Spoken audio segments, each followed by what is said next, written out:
Look at a modern cruise ship, and you are essentially looking at a colossal floating city. They are fully self-contained environments with water parks, casinos, and massive residential blocks. If you book a vacation on the water today, you might think you have a wide array of competitive options to choose from. But this pie chart shows the reality of the global cruise market. As you can see, the vast majority of the industry is controlled by just three corporate giants: Carnival Corporation, Royal Caribbean Group, and Norwegian Cruise Line Holdings. Together, this oligopoly controls over 75% of the entire market. And when we convert that market share into recent financial data, the scale is staggering. In 2025, Carnival brought in $26.6 billion in revenue. But look at Royal Caribbean. They generated less total revenue at $17.9 billion, yet walked away with nearly $4.3 billion in pure profit, giving them incredible margins. Earning those margins is notoriously difficult.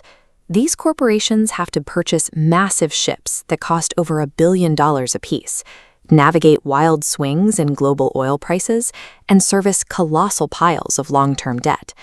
So how exactly do three companies facing astronomical overhead and massive financial vulnerabilities manage to lock out competitors and print money so reliably? In the 1970s and 80s, the cruise industry was highly fragmented. Dozens of small, independent lines operated just a handful of relatively modest ships. But building a modern cruise vessel requires immense capital, costing anywhere from $800 million to over $2 billion. Smaller, independent operators simply could not secure the financing needed to keep up with the modernization arms race. Throughout the 90s and 2000s, Carnival and Royal Caribbean realized the easiest way to deal with the competition was to acquire it. They went on a corporate shopping spree, swallowing up brands like Costa, Princess, and Celebrity Cruises to form massive corporate umbrellas. Once they controlled the market, they completely scaled up the hardware. This diagram illustrates exactly how their economics of scale function. It costs roughly the same amount of money to pay the captain and sail the ship, whether there are 1,000 people on board or 7,000. By spreading those fixed operating costs across massive crowds and negotiating bulk deals for millions of tons of fuel, the operational cost per passenger plummets. By buying up the market and supersizing the hardware, these corporations engineered a scale so immense that new startups essentially cannot compete. Even with a captive audience on board, the Big Three realized they had a severe flaw in their business model. The moment a ship docked, they lost their control over passenger spending. Look at this flowchart.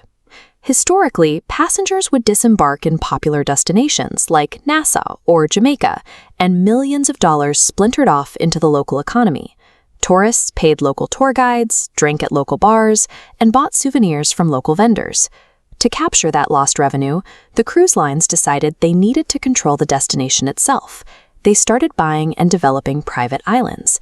Royal Caribbean poured $250 million transforming a private island into an exclusive theme park.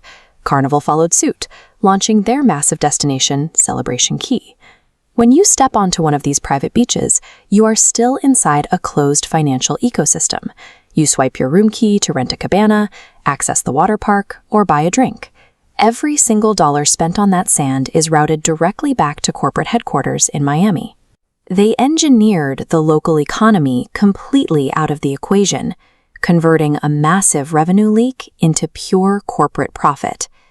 To protect this carefully consolidated wealth, the major players rely heavily on a strategy known as flying flags of convenience.